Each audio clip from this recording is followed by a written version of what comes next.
네, 뇌물수수와 횡령, 탈세 혐의를 받고 있는 이명박 전 대통령이 21시간에 가까운 검찰 소환 조사를 마치고 귀가한 가운데 조사 마지막까지 자신의 혐의를 사실상 모두 부인했다고 전해지고 있습니다. 네, 정태원 변호사, 배상훈 서울디지털대 경찰학과 학과장과 함께 관련 이야기 자세히 살펴보도록 하겠습니다. 네, 두 분 어서 오십시오. 어서 오세요. 예, 안녕하십니까. 자, 역대 5번째로 포트라인에 섰던 대통령으로 기록이 됐습니다. 이명박 전 대통령에 대한 검찰 조사가 마무리가 됐는데요. 조사에 14시간 40분가량, 조서 열람에 6시간 반가량이 쓰이면서 그러니까 시간상으로 봤을 때는 재소환이 이제 어렵기 때문에 좀 짧았다는 의견도 있던데 일단 어떻게 보셨는지 좀 들어보고 싶습니다. 그러니까 이제 수사를 함에 있어가지고 상당히 부인할 게 예상이 되잖아요. 그러면 되게 이제 거기에 추구하는 그런 또 질문도 만들고 들이댈 증거도 되고 말하자면 자백을 압박하고 뭐 그렇게 하는 방식도 있는데 아마 이번 사건의 경우에는 이명박 전 대통령이 그런 거 들이댄다고 하더라도 태도를 바꾸지 않을 걸로 이제 예상을 하고 그야말로 이명박 전 대통령의 입장이나 거기에 대한 답변만 듣겠다는 취지에서 이렇게 된 걸로 보입니다. 왜 그런가 하면 지금 이 받고 있는 혐의가 뭐 나누기에 따라서 16개 내지 20개까지 되는데 한 가지만 물어봐도 1시간 아닙니까? 그러면 물어보고 답하는 데만도 한 20시간은 걸릴 수밖에 없는데 이 건의 경우에 훨씬 더 적은 시간이 들어갔다는 것은 검사가 이거 뭐 뻔히 이제 부인할 걸로 하고 쭉 그냥 물어보고 답하고 이렇게 된 거죠. 박근혜 전 대통령의 경우에도 많은 혐의점이 있었지만 금방 끝났잖아요. 그 경우도 마찬가지고요. 그러니까 일반적인 수사 방법에 따라서 수사해봐야 그건 의미가 없다. 계속 해봐야 말싸움밖에 안 되거든요. 그러니까 일단 이제 검찰 입장은 뭐 본인이 부인하는 건 본인의 또 권리니까.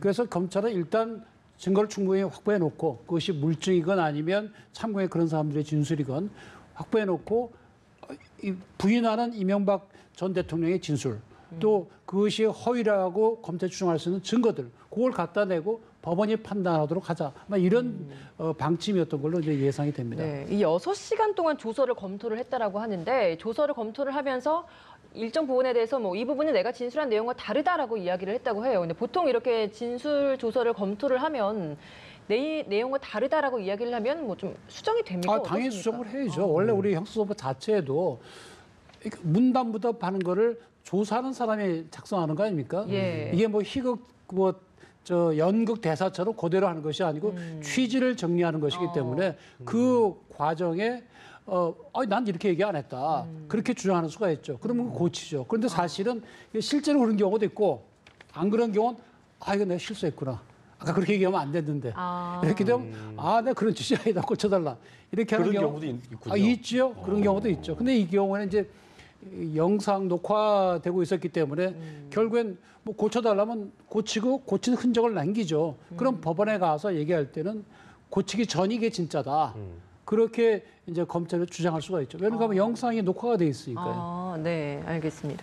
아무래도 이제 좀 가장 큰 관심이 소환 조사를 다 마쳤기 때문에 구속영장 청구가 과연 될 것인가, 그리고 구속영장 청구에 대한 결정은 과연 언제쯤 될 것인가 이 부분인 것 같습니다. 언제 정도로 좀 예상이 되십니까? 핵심적인 부분은 지금은 영장을 청구하지 않을 수 없는 상황인 거죠. 왜냐하면 본인이 있는 증거 자체를 부인하고 있는 상황, 일관되게 부인하고 있는 상황인데 증거는 차고 넘친다고 검찰에서도 얘기를 하고 있는 바니까 그럼 결국은 누가 맞은지에 대한 증명을 판사 앞에서 이제 받아봐야 된다고 하면은 지금 청구하지 않는다는 게 더 이상한 부분이고 다만 이제 문제는 일정의 문제겠죠. 박근혜 전 대통령께서는 6일 걸렸는데 지금 부분에서는 거의 다 부인하는 상황이라면 지금 단계는 그럴 것 같습니다. 전체적인 한 각각의 죄에 대해서 어떤 별로 필요 없는 진술에 대한 걸 없애버리고 사실 이렇게 구성되는 부분에 대해서 청구 가능한 부분에 대한 걸 좀 정리하고 있을 가능성이 높고요. 아까 제가 조금 6시간 걸렸다는 게 조금 많이 걸렸다는 거 생각이 드는 건요. 실제로는 조사만 바꾸는 것도 굉장히 의미가 다른 부분도 있는데 조사 시간에 비해서 이걸 검토하는 시간이 많이 걸렸다는 것은 아마 변호사님께서 여러 가지 조언을 많이 하면서 그러니까 본인의 원래 전략과는 다르게 진술을 하신 부분이 분명히 있는 부분. 그래서 그걸 바꾸는 부분 때문에 그렇다고 하면은 조금 더 이제 전략적인 상황에서 그것은 왜냐하면 구속력 청구와도 연결될 수 있으니까 그런 부분 좀 걸리는 부분 같습니다. 어떻게든 본인에겐 좀 더 유리하게 방향으로 좀 수정을 했을 수도 있다는 가능성을 얘기하시는데 시간을 좀 어제로 돌려서요. 출석할 당시에 저희가 보니까 그 종이에는 적어왔지만 읽지 않은 부분이 뭐 있다고 하더라고요. 보니까 이게 이번 일이 모든 정치적 상황을 떠나서 공정하게 이루어지기를 기대한다는 표현이었는데 또 심리적으로 이걸 읽지 않는 이유는 어떻게 좀 해석하셨어요? 두 가지 문제 있을 것 같습니다. 이 문구를 써준 것은 밑에 있는 보좌관들이 써줬다고 보면은 맥락을 읽고 나가고 보니까 이것은 중언부언 되는 거다. 이것은 자극할 수 있다. 검찰을 자극할 수 있다. 왜냐하면 마지막 문건 같은 경우는 정치적 상황을 떠나 공정하게 해달라는 것은 국민한테 해달라는 것이 아니라 검찰한테 해달라는 거지 않습니까? 이게 그러니까 얘기하는 주체가. 근데 지금 성명을 발표하는 그 상태는 국민한테 하는 상황이기 때문에 이거는 조금 자극할 수 있는 것 같은데라고 본인께서 판단하셨다고 하면은 마지막 부분을 뺐을 부분도 있고요. 그러니까 앞부분에서 여러 가지 역사적인 부분이라든가 아니면 아랫사람들에 대한 본인의 어떤 뭐 미안한 부분을 얘기를 했는데 엉뚱하게 정치적 상황을 다시 또 끌어들인다고 하면은 사실 맥락이 안 맞는 부분이라고 판단할 수 있는 것 같아요. 두 가지 부분을 같이 생각하셨을 것 같습니다. 예. 21시간에 걸친 조사 과정 내내 이명박 전 대통령은 혐의를 전면 부인했다라고 합니다. 묵비권 행사나 뭐 진술 거부, 뭐 이런 내용들도 거의 없이 뭐 적극적으로 자신을 반박을 하는데 시간을 많이 할애했다라고 하는데 이런 조사 태도가 이게 나중에 결론적으로 이명박 전 대통령의 재판이나 이런 구속영장 청구 이런 부분에까지 좀 어떤 영향을 미칠 거라 보십니까? 일단 뭐 부인하는 거는 뭐 모든 국민에 주어진 권리입니다. 그런 그 부인 내지는 뭐 진술을 거부하겠다. 다만 그 권리를 행사할지 안 할지는 전략적으로 잘 생각을 해야 됩니다. 근데 이제 예를 들어 부인한다 하는 경우에 모든 사안을 다 부인한다. 그런 경우에 만약에 그 부인하는 것이 객관적인 증거에 비춰볼 때 아니 거짓말하는 거다. 예를 들어 그렇게 볼 수도 있지 않습니까? 판사가 볼 때. 그러면 이제 무슨 문제가 생기는가 하면 전체적으로 다 거짓말을 하는 것이 아닌가 그런 의심을 받게 되기 때문에 일정 부분만 별로 유리하지 거짓이었다고 않죠. 해도 그러니까 객관적으로 명백히 인정되는 부분들이 있잖아요. 만약에 그런 부분까지 이제 부인하게 되면 나중에 불리하게 될 수도 있죠. 근데 실제로 그런 부분이 없다고 한다면 범죄가 있는지 없는지를 입증할 책임은 검찰에게 있는 것이니까 뭐 피의자 입장에서는 아니 나는 그런 적 없다. 내가 죄가 있으면 당신들이 밝히시오. 뭐 그거는 뭐 우리가 부당하다고 할 수는 없죠. 그리고 보니까 검찰 입장에서 예를 들어서 어떤 스모킹건이 있었는지 모르겠습니다만 증거를 명백히 드러낸 부분에 대해서는 있었다 하더라도 이거는 실무선에서 일어난 일일 거다. 내가 관여된 거 아니고 내가 지시한 건 아니고 이렇게 부인을 했다고 하는데 이런 어떤 진술 태도는 어떤 전략이라고 좀 보고 계세요? 김홍엽 대통령께서는 기본적으로 이제 대기업체의 CEO를 하셨기 때문에 실제로는 실무선에서 할 수 있는 결정이 있고 CEO가 할 수 있는 결정이 따로 있습니다. 그건 굉장히 잘 하시는 거죠. 그러니까 지금 이 부분에서 돈을 주고받고 말하자면 차명을 쓰고 왔다 갔다 한 것은 내가 CEO인데 내가 이걸 결정을 했겠냐. 라는 식으로 역공을 했을 수 있다는 거죠. 왜냐하면 기업체에서는 그럴 수 있거든요.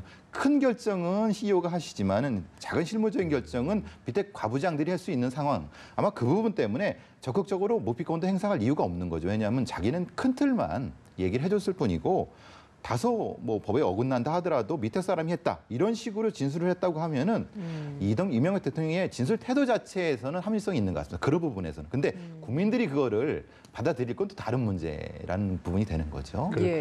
이 부분이 좀 그런 것 같습니다. 조금 전 변호사께서 말씀해 주셨던 부분이 이제 명백한 증거가 있거나 좀 구체적인 부분에 대해서도 거부를 하게 된다면 불리하게 작용할 수 있다라고 얘기를 하셨는데 여기가 지금 사실관계가 명백하게 드러난 부분이기도 하고 관련자 진술도 있는 부분인데도 불구하고 뭐 꼬리 자르기라고 표현을 해야 할까요? 자기의 혐의를 좀 일정 부분 뭐 다른 관계자들에게 혐의를 계속 넘기고 있는 부분이기 때문에 여기에 대해서는 이게 결국 부메랑으로 돌아오지 않을까라는 생각도 드는데 어떻습니까?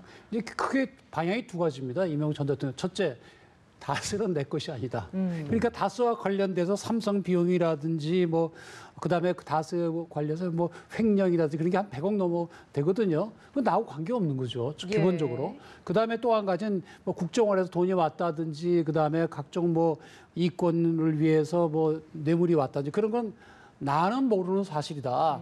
내 밑에 사람이 어떻게 했는지 모르지만 나는 모르는 사실이다. 이렇게 되거든요. 그러면 나는 모르는 사실이다. 이렇게 되면 그러면 나는 모르지만 그 측근은 아는 거 아니에요. 그리고 측근은 벌을 이명박 받아야죠. 전 대통령과 연관이 있다라고 이야기를 했고요. 그러니까 측근 입장에서 나는 전달자에 불과하다.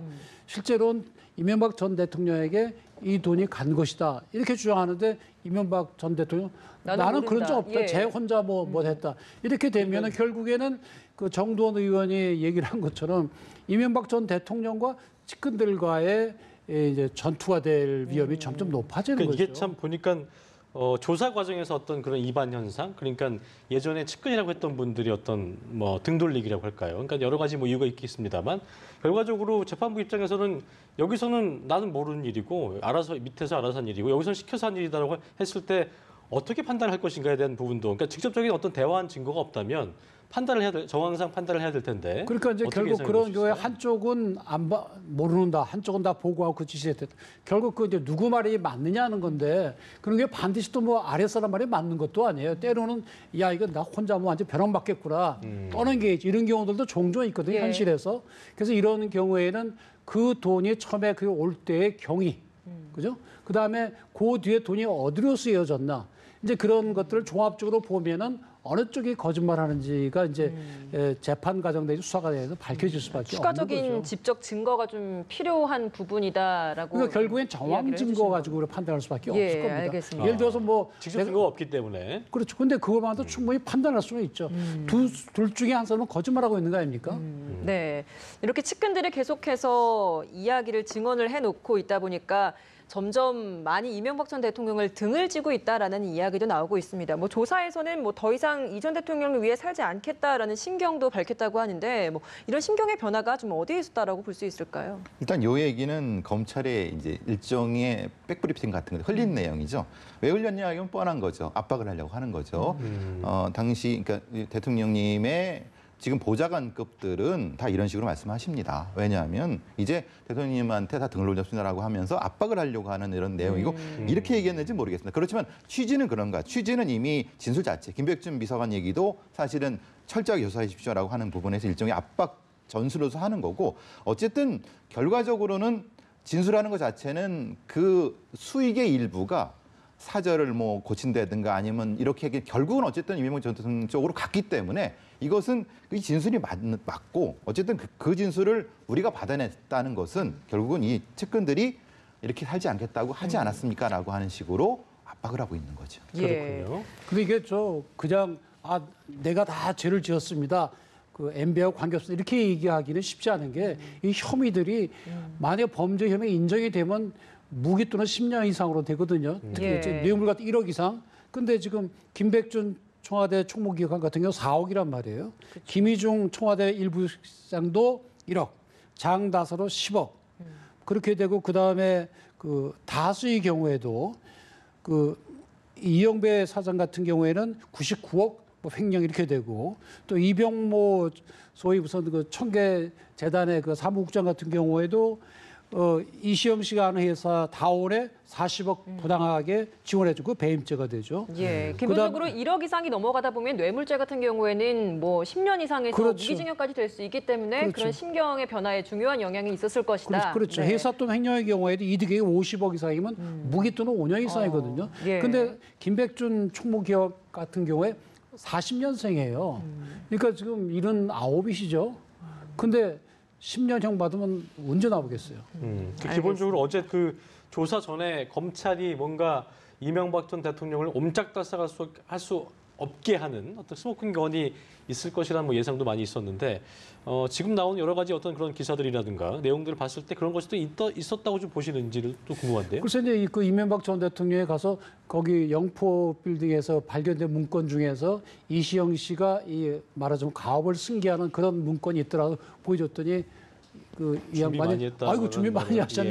예. 그거는 미처 이제 파악을 못했던 걸로 보이고 예. 상당한 부분은 이제 뭐 이명박 전 대통령 측에서도 확보를 하고 있는 걸로 보이고 혹시 모르겠습니다. 저 검찰이 영장 단계나 아니면 재판 과정에서 그야말로 비밀 병기를 내놓을지 여부는 좀 지켜봐야 될 걸로 보입니다. 그렇군요. 예.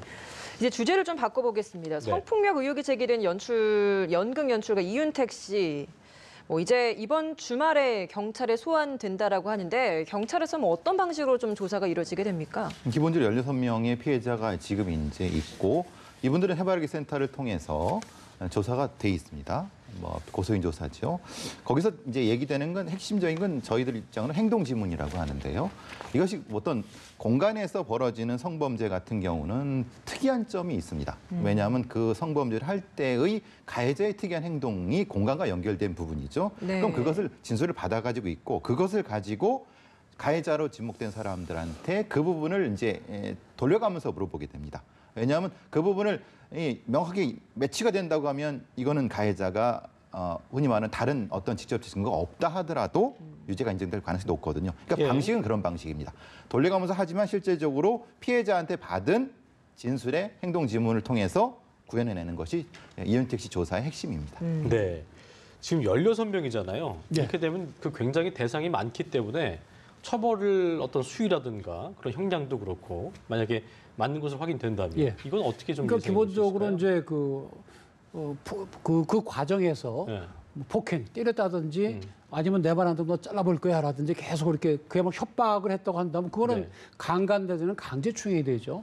그래서 강간으로 인정이 되면 3년 이상 30년까지 강제추행은 10년 이하 이렇게 돼 있고 이것이 그렇게 뭐 폭행이나 협박은 없었지만은 이 극단 대표라는 사장 겸 그 교수 겸 뭐 그런 입장이거든요. 그러니까 그런 것 때문에 강력한 저항이나 그런 건 없었지만 따랐다면 이제 업무상 위력에 의한 간음 또는 추행이 되죠. 그래서 업무상 위력에 의한 간음 같으면 5년 이하 징역이고. 근데 이런 것들이 여러 차례 반복적으로 였으니까 이 사람에 대해서 아마 상습 그 추행 쪽으로 갈 가능성이 높고요. 상습 쪽으로. 예, 그렇죠. 왜 그런가 하면 예전에도 서울대학교 교수 한 사람이 그 대학원생 10몇 명을 똑같은 방식으로 한 거였거든요. 그게 상습성 인정을 했습니다. 그렇게 되면 공소시효가 훨씬 늘어나게 되죠. 친고죄 폐지 전이어도 상습죄가 인정이 된다면 그렇게 할 수 있는 것이다. 그래서 아마 이 사람의 경우에도 혐의가 뭐 수없이 10몇 개라 한다면 우선 법적 형만 따지더라도 예를 들어 5년으로 치더라도 7년 6월까지 할 수 있거든요. 경합의 경우에.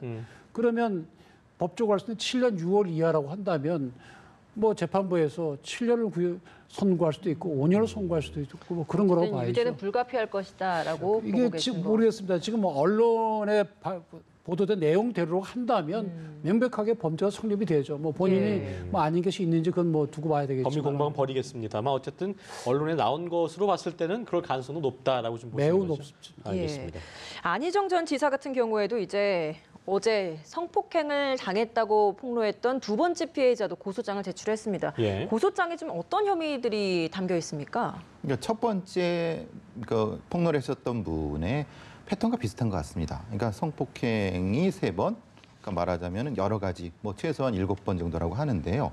사실 업무상 위력과 간음, 그러니까 추행 부분에서는 아마도 이 안희정 전 지사가 김지은 씨한테 했던 부분이 거의 유사하게 말하자면은 어떤 업무상으로 간음을 유도하고 그 다음에 강제추행을 한 것이 이게 이제 뭐 피해자가 번갈아가면 됐는지 모르겠지만 기간이 아마 이게 비슷하게 된다면 이건 심각한 문제가 되거든요. 그러니까 기간이 겹치는 부분이 분명히 있는 것 같습니다. 그렇기 때문에 이건 굉장히 심각하게 각각에 대해서 7번 정도 있는 것 같습니다. 저 궁금한 게 업무상 위력이라는 것을 간음이라는 것을 그 판단한 기준이라는 것이 뭐 그 지위상의 그것만 보고도 할 수 있는 건지 아니면 직접적인 증거가 없을 때는 어떤 식으로 판단을 보통 하게 되는 거예요? 그건 아까 말씀드린 그 정황 증거를 가지고 판단하는 건데 지금 그게 되려고 그러면은 보호 내지 감독을 받는 그런 위치에 있어야 돼요. 뭐 일반적으로는 뭐 회사 같은 데라든지 그래서 공식적으로 지휘를 받고 감독하는 그런 관계는 명백한데 지금 그래서 지금 안희정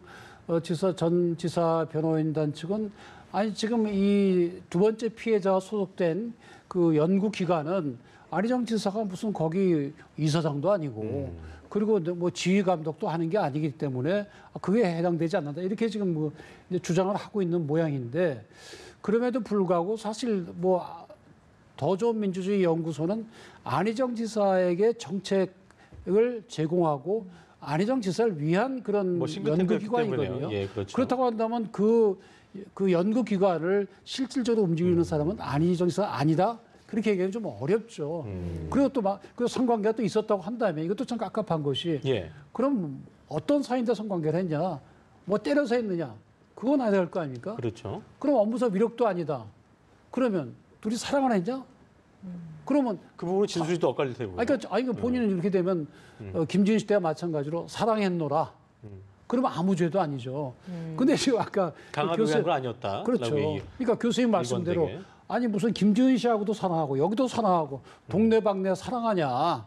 무슨 카사노바냐 정치인이 이거는 말도 안 되는 변명이다. 이렇게 이런 또 반박이 있을 수가 있기 때문에 이 안희정 전 지사 측도 그런 정황들을 재판부도 다 고려를 한다는 거죠, 판단이 있어서. 검찰도 마찬가지죠. 그래서 어떤 죄명을 적용할지 여부에 관해서 예. 그걸 전체적으로 볼 수밖에 없는데, 근데 지금 나오는 얘기는 김지은 씨나 이 연구소의 직원이나 소위 당했다고 하는 정황이 비슷해요. 그렇다고 한다면 이거는 앞에 것이 또 반복된 것이 아니냐, 이렇게 이제 검찰이 볼 수 있겠죠. 김지은 씨에 관련된 사건에서는 뭐 강제성이 없었다라고 주장을 했지만 두 번째 피해자가 나온 이상 여기에 대해서 또 다시 강제성이 없다라고만 주장을 하는 것은 안 전 지사에게는 크게 유리하게 작용하지 않을 수 있다라는 부분인 거죠. 합리적인 설명이 안 되는 거지 않습니까? 자기 부인이 있습니다. 근데 거의 유사한 기간에 2명의 여성이 따로 있었어요. 성관계를 했는데 좋은 감정을 했다고 얘기를 해요. 그거 이게 합리적 설명이 되나요? 그러니까 이것은 말하자면 위력이나 다른 것이 있지 않고서는 설명이 안 되는 부분이죠. 그러니까 예전에 간통 폐지가 없었더라면 간통으로도 볼 수 있는 부분일 수도 있겠고. 그렇죠. 그래요. 근데 지금 이거는 같은 패턴의 피해자가 둘 나왔다고 하는 것은 사실은 이것은 본인이 강제성이 없다라고 하기에는 이건 설명력이 없지 않습니까? 옛날 간통죄 있던 시절에도 한꺼번에 이렇게 여러 여자를 만나는 경우는 좀 드물었죠. 그렇군요. 예.